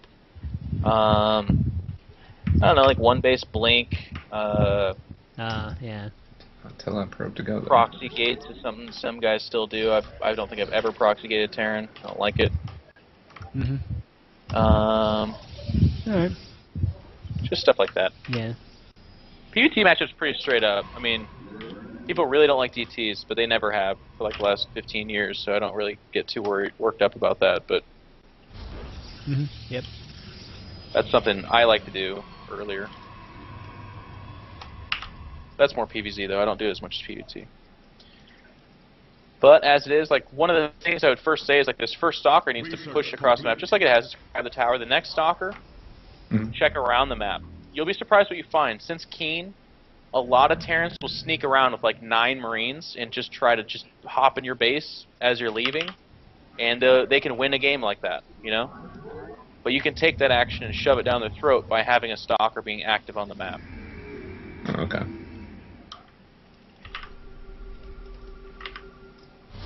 You know what? Oh wait, I did. I'm sorry. First I thought I never started warp gate. I was like, what the heck's going on?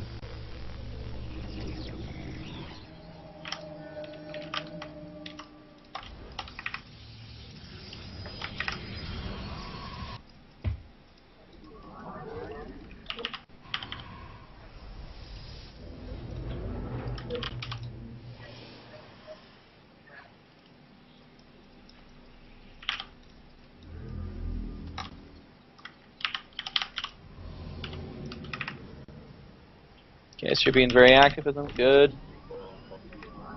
Build order wise, you're doing something a bit interesting. You open up kind of Robo and you're making your way to Templar immediately. Yeah. That's okay. I can't say I disagree with you, but your saturation of probes is a little bit off. So you want to have 16 probes on a mineral line, and then every probe after that gets transferred to the next base, as well as the rally point until that base hits 16. So like right now, even with that transfer, you can transfer even 1 more probe over. 1 more? Okay. And if you're going to rush to Templar like this, you need to utilize Templar really fast. So the storm upgrade should be initiated right away. Every batch of 150 gas after that should be spent on Templar. And you want to chrono boost it even. In the meantime, we're chrono boosting probes. Now, storm first upgrades like this fast in particular, very defensive. There's no attack timings with this. The more out on the map you are with this kind of composition, the more in danger you are, right? Because 1 or 2 storms doesn't kill everything. And if they kite it, and you've spent so much money on these early Templar, you probably don't have much of an army behind it. So in the meantime, we want a couple more observers. You got 1 out.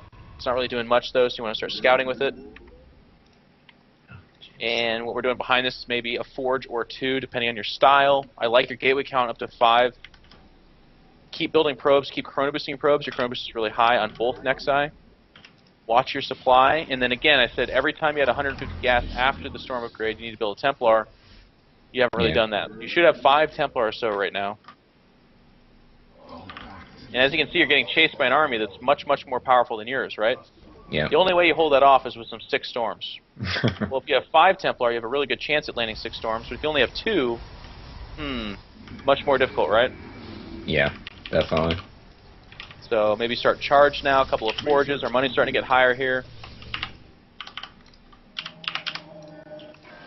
Observer-wise, you have your observer in the most random spot possible. It needs to be either in front of the natural or maybe in front of yours, something like that.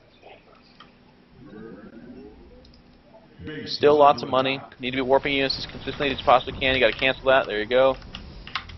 You're about to be supply blocked.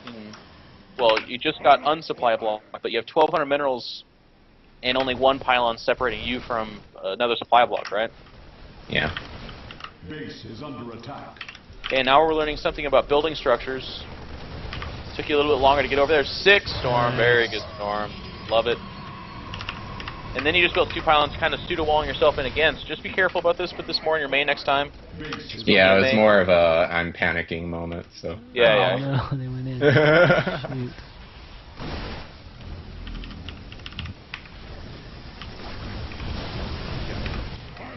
Well, that storm came with a cost, but that's okay. Don't blame you. Oh, don't let the medevacs go. Oh, God. Alright, you gotta get in your main.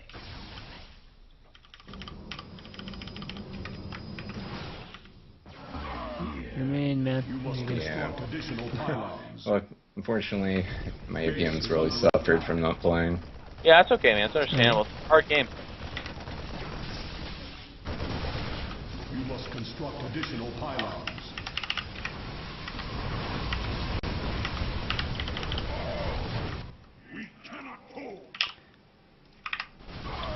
So in the future, you want to focus down the medevacs with your stalkers, and then let the rest of your army get the ground guys. Because it's the medevacs that are the big threat here. If the medevacs make it out, they rejoin the army for future drops, or at least to help them become much stronger, right? There's a huge difference between 15 Marines and 15 Marines with 3 medevacs, right? Yeah. Okay, so if you ever lose probes, the Protoss Band-Aid is Chronoboost. I need to see you smashing Chronoboost on probes like your life depended on it.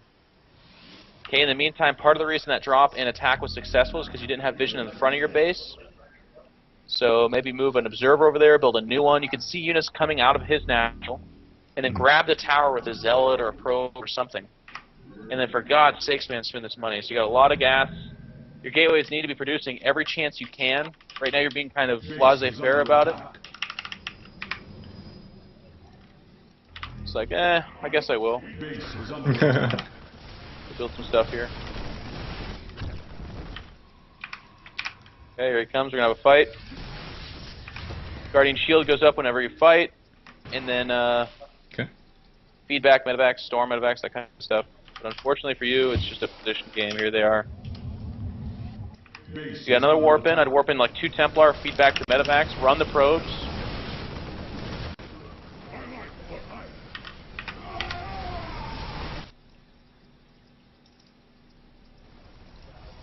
How do you think? How should I split my army up here? Because I not realize that.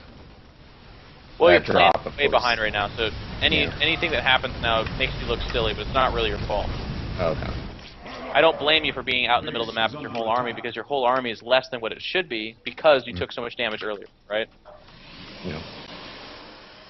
You can't afford to play safe from this point forward. So you're already dead, but you're gonna fight it out. There you go. Okay, so a couple things. So I want to speak to this because what's very obviously true is if I was your teacher and you were like, I haven't played in a couple weeks, after seeing the game, I'd believe you, right? And that's okay. Yeah.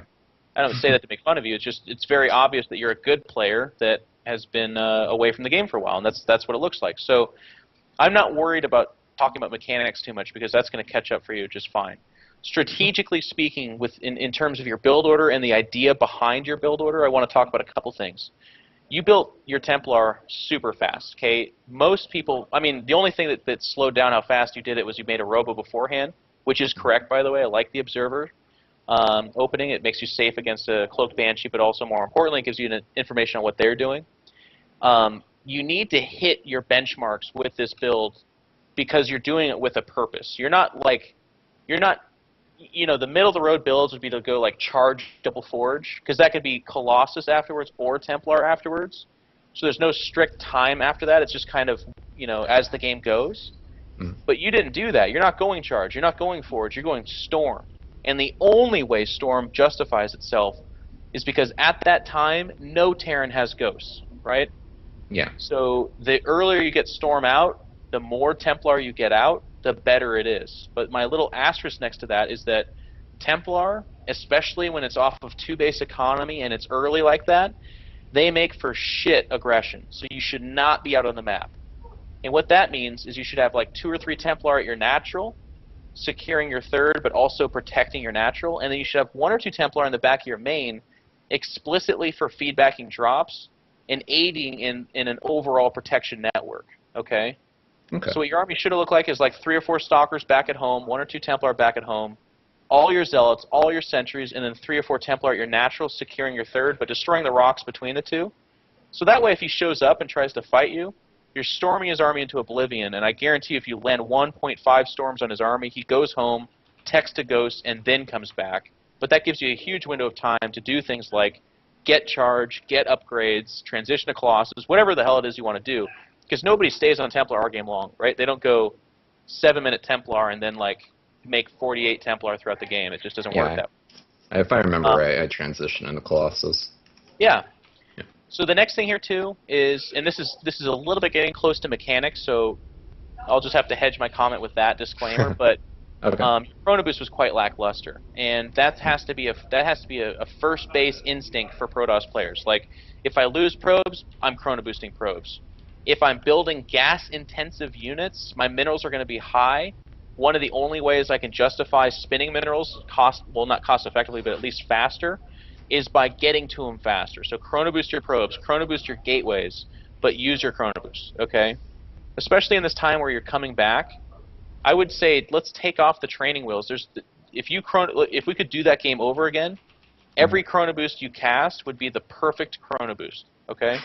There's nothing you could Chrono Boost that I would be like, don't Chrono Boost that. Nothing at all. But if you don't Chrono Boost, that in and of itself is incorrect. Okay?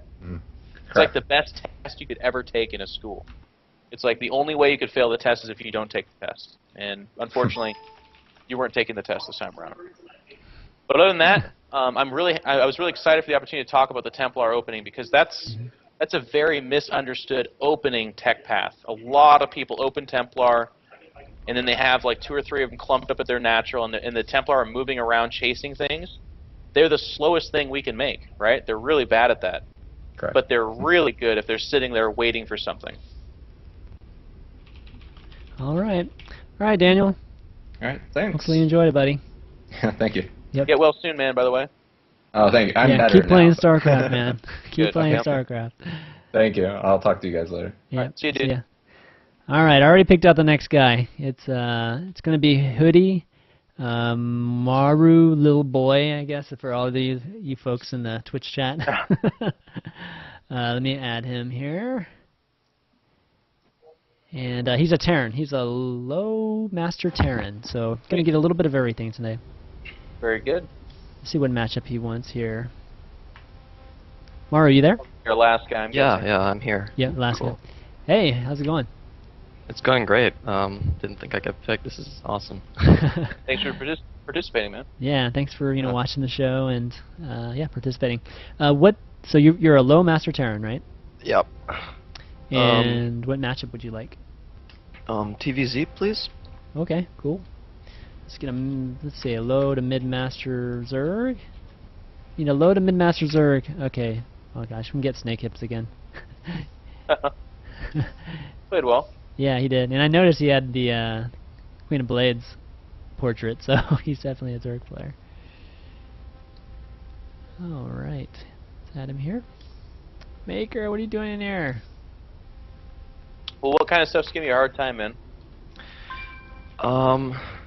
I really like bio, so I used to go bio, but right now I'm trying to learn to go mech, because I Okay. saw MVP stuff, and that kind of things. And I don't know, I'm just, it seems to work really well, or just get stomped really hard.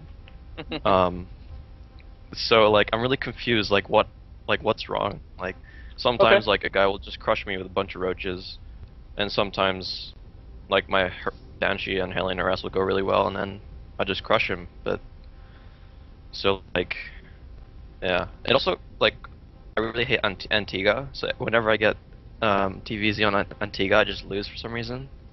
Okay. Well, a couple things. Mech, certainly with HOTS coming around the corner, is going to be something very much so worth working on. And with the Hellion Banshee opening, it transitions really nicely. I like it a lot. We've seen both the bio and the mech follow up to that opening, which I think is really intriguing. That dynamic allows for a little bit of ambiguity, so it kind of puts the impetus on the Zerg to scout better, which Zergs have a tough time with. So I like it. One of the things I've seen, Puma's actually been doing a lot of mech lately, and I've definitely watched the MVP games. It used to be that mech was like the turtle style, and it's because mech with ghosts, back when Snipe killed everything, was unbeatable. You know, it was ridiculously good. That's no longer the case, so Terrans are now relying on kind of a mixture between Tasia's new school philosophy, but then also the new way to kind of conceptualize mech, and that is, if your money ever gets high, drop a command center. If you're on 4 bases and you have 7 command centers, and you know, by command centers I mean orbitals, you're playing it correctly. But in the meantime, it's very important that you are trading Hellions for Lings, for drones, for actions from our Zerg player, and we're not playing passive. If you ever play passive, you'll almost always notice you're just going to get rolled. Like a bunch of Broodlords show up and your 6 Thors die, or you know, your Ultras get mowed down by, well, actually I meant to say the other way around. Yeah. Right. Ultras come in and run over a skimpy army and stuff like that. So make sure that you're active, and because you're active, sometimes your money's going to spike up high. The appropriate response is to drop a command center. Let's try to do those 2 things, and then we'll, you know, in game start talking about the decisions as well and that kind of stuff. Okay, so dropping command centers and being active on the map. Yep. Okay, cool. That's it, basically. Yeah. And I mean, every time you expand, it's like 2 or 3 more factories. You know, on 3 base you should be at like 6 or 8 factories, and 4 base it's like 10. Oh wow. Okay. Yeah, it's a lot more than people think. But that's because we're constantly building Hellions, right? And then off of, you know, a good 3 or 4, sometimes 5 factories, we're making Thors and tanks. The other thing here too that like Terran players have kind of ebbed and flowed on, and I really like where Puma landed on this. He'll never just make 20 Thors. He'll make 6 tanks and then follow it up with 6 Thors, or he'll make 6 Thors and follow it up with 10 tanks. You know, like switch it up. Not those numbers so much, but rather the ebb and flow between the 2. Yeah. Because a lot of times if I see a bunch of Thors, my reaction as a Zerg player is to make roaches. I think that's what's the counter to that. But if those Thors are anchored by tanks, roaches are shit. They die for free. You know. Yep. Right. All right, gotta start this game up, and but continue talking about that. Snake hips. Snake What do you hips. think sorry, EG.iNcontroL. What do you think is like a good ratio for reactors and tech labs on the factories? Well, That's a good question. again, I feel weird saying this because I am playing the beta right now, so all my thoughts have like this weird disclaimer that's like, well, the game that's coming out is going to change this. With Widow Mines and with the new Battle Hellion, you want to have more reactors, but right now, I don't think you should have any more than 2 reactors, because you're just making, like, you should be making 4 Hellions at a time, but let's say you want to do an interval of like 8 or 10 Hellions at a time. You don't want to do that 3 or 4 times, right? There's no reason in hell to have 40 Hellions or some shit like that, right? So as long as you have a constant stream of 8 Hellions or something like that running around the map killing stuff, that's all that matters. Okay, cool. This map, but also Terran gameplay in general, and just more so on this map, really screams SimCity, by the way. One of the hardest things for mech to kind of take into account is the run-bys and mobility of Zerg. So do yourself a favor and eventually get to a place where the destructible rocks / choke leading up to your natural, make that you know, narrowed down. Make the space at your 3rd narrowed down. And then eventually even at your 4th, if you can, that's like a planetary fortress. So you don't really SimCity that one as much, but that's where you put the planetary. Okay. You want to have your planetaries on peripheral bases. Okay. How do you feel about making your third a planetary? Like I used to do this when I did bio, but like I always see MVP and like all the pro players having a orbital as their third, and I don't know. I just never feel safe attacking. Yeah. Well, the reason they have an orbital there is because that's that base should be close to where they're rallying units to, so that should be your first line of defense. You never want to be too safe as a Terran. That's the like line of tension that you're walking. Okay. So your fourth base should be the first planetary, and people would say, well, isn't that where you're rallying your units to as well? Yes, but look at the distance between your natural and your fourth, and then look at the distance between your natural and your third. If I have to go from my natural to my fourth to defend, I want one of those two to be a planetary. Well, it's not going to be my natural, so it has to be my fourth, right? Whereas between my natural and my third, if I want to defend between those 2 points, I can do that reasonably fast, right? Okay. So that's the thought process. And then when you take a fifth, that one's a planetary.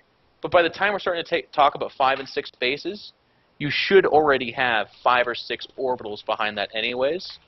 So every new base should be a planetary because guess what? You're dropping 35 mules on it every time you make it. Oh, okay.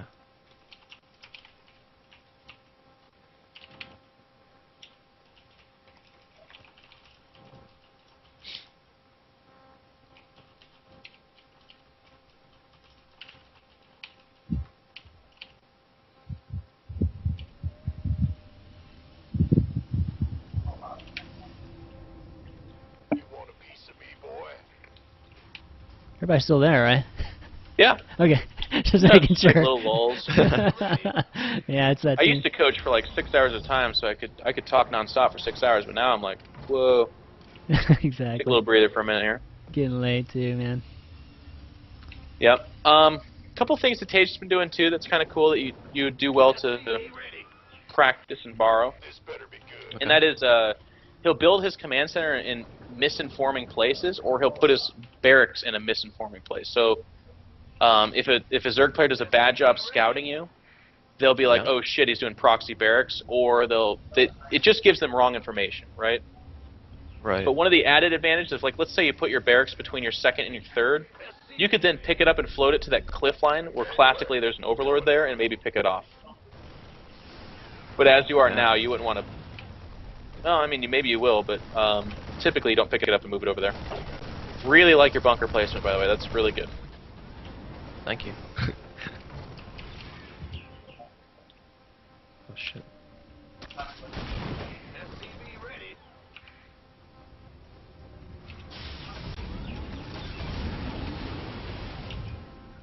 What the deuce? Just dances Zerglings to death. Got a couple hits on the supply depot. Yeah, I guess that was worth celebrating. Yeah.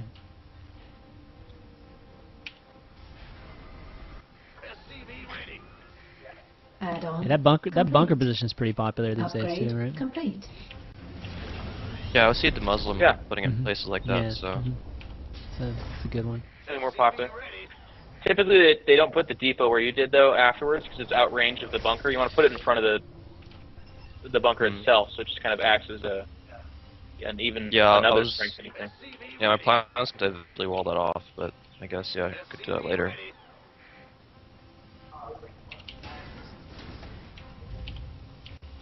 Oh shit.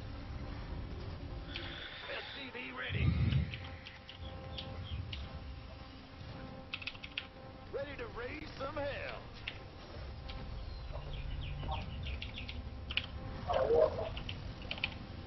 Add-on.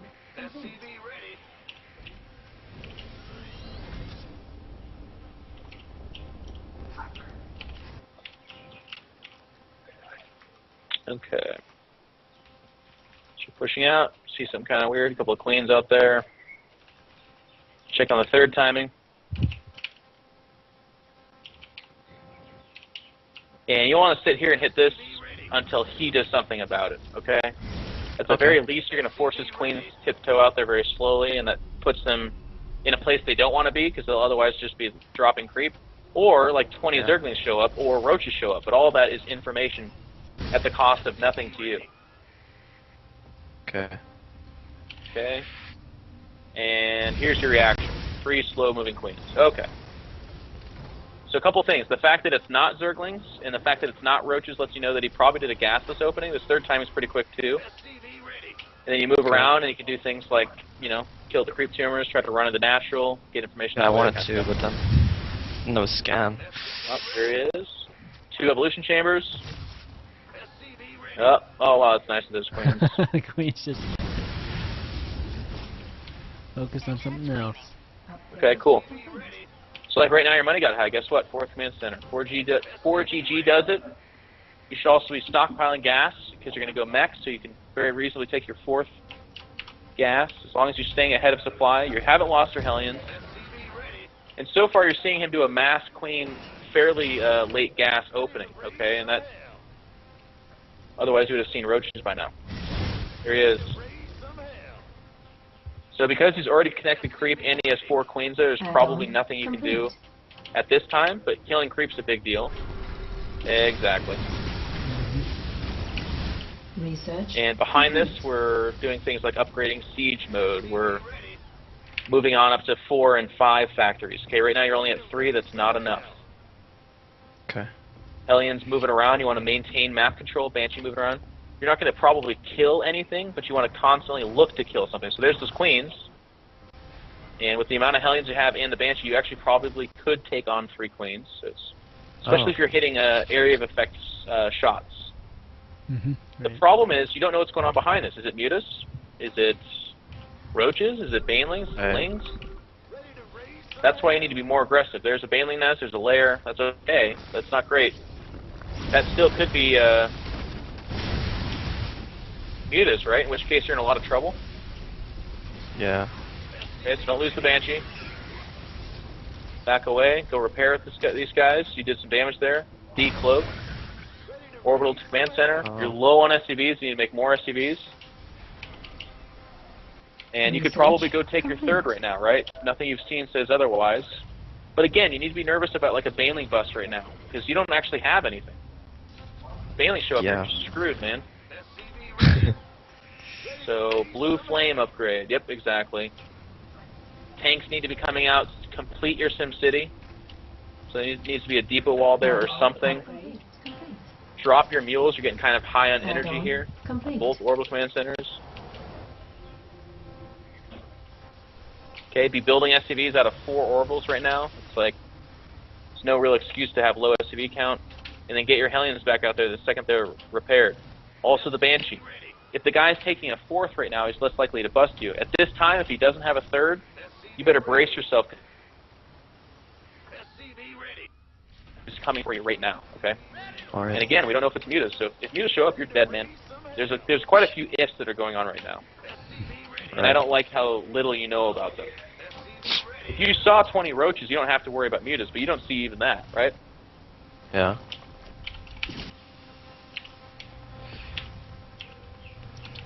Our SCVs are under attack. Okay.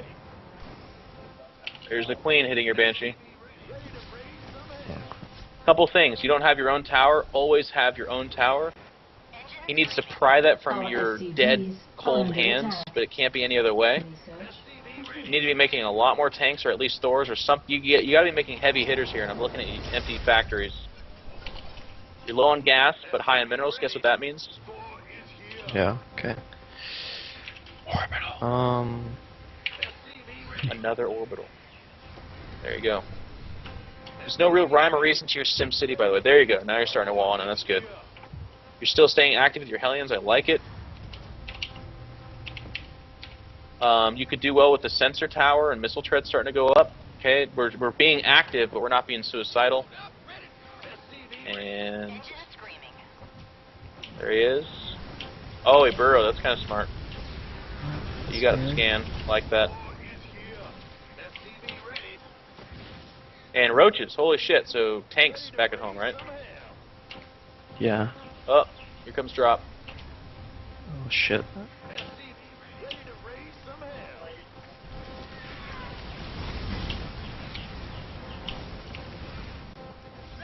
Alright, get your banshees over here. You got banshees and stuff out there.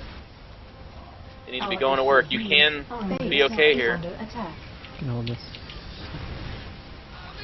You gotta start repairing, pulling back the wounded Thor that's gonna die here. Doesn't have to die. Yeah.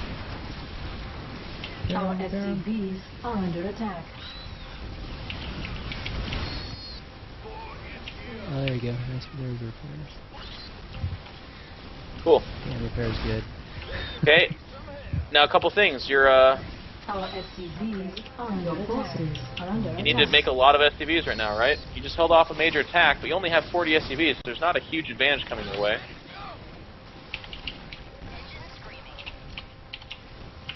You're very low on gas. Make sure and fix that right away. Drop all your mules. But for God's sakes, man, how do you have 40? You almost have a command center per 10 SCVs. 1, 2, 3, 4, 5. Yeah, you actually have. You're not even hitting that ratio yet. Now you've seen drop, so that means you need to leave some units in your base. Maybe start building missile turrets, sensor towers. Upgrade. These are the important things we need to do. Banshees are going to be a great answer to drops because he's not going to drop Hydros for God's sakes, right? And otherwise, we're remaining active with our Hellions. So if you can, you will. Oh, here's a drop. Pull the SCVs. Don't let splash damage kill your SCVs. There's a double drop. Come on, man. You're actually not reacting at all right now. What's going on? Come on. Wake up. There you go. Okay, and then once you dealt with the drop, get back to work. Get these SCVs back to work.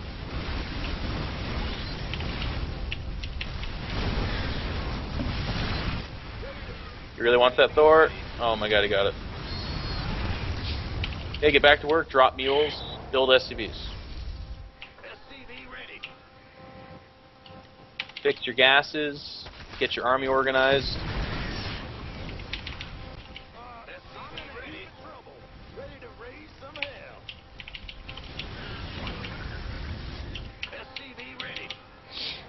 Well, he's killed 43 SCVs, so it's been a bit of an issue for you.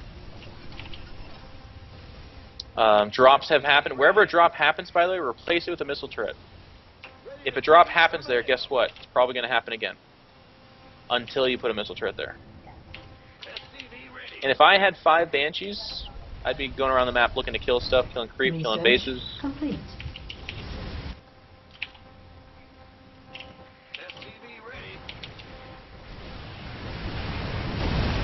Very nice of him to donate those overlords.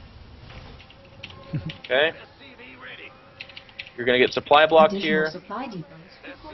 There he is. There's that. Nice. Make him show you what he's doing. And Banshees can outrun most things. Just don't get bungled, right? Assuming he has infestors, that's the only thing you're really afraid of. Or I guess mutas or something randomly showing up.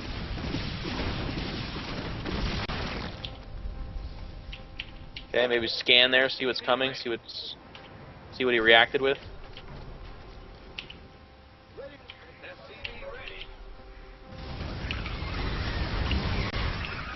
Okay.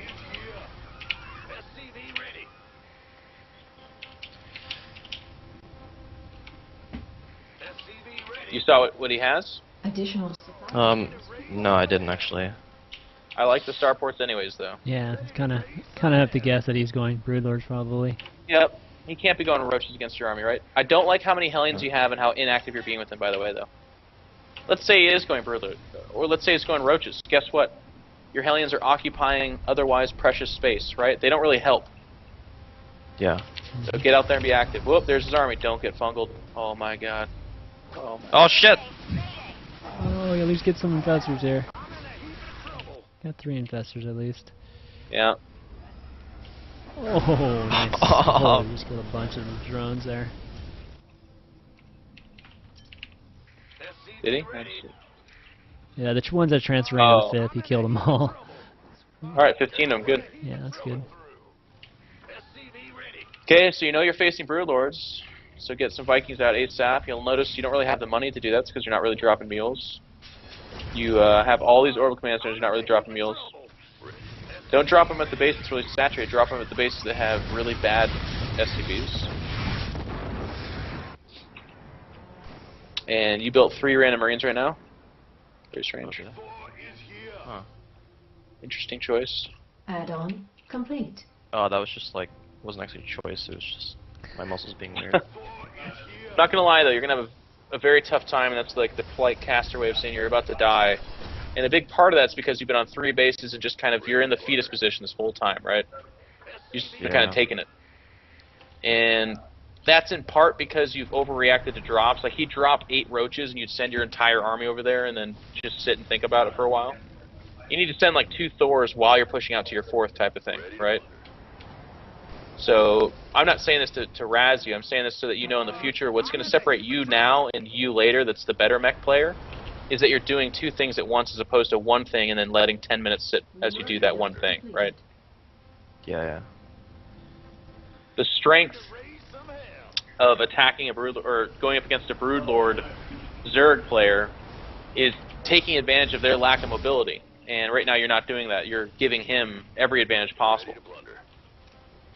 There's no Terran out there that's like, I love facing Broodlord armies. They're great. Nobody says that. Especially when they have 16 queens for transfusions and anti-air. That's Holy true. shit. Mineral field depleted. He's not in the Nothing's best gonna position. die. Well, yeah, I guess he is in a Nothing good will ever position. die. Yep. He's actually doing a bad job of transfusing, and even with the bad job, this was not close. Yeah. It's okay. Alright. It's not important that you win, it's important that you come away from this with a better idea of how to win, right? Exactly.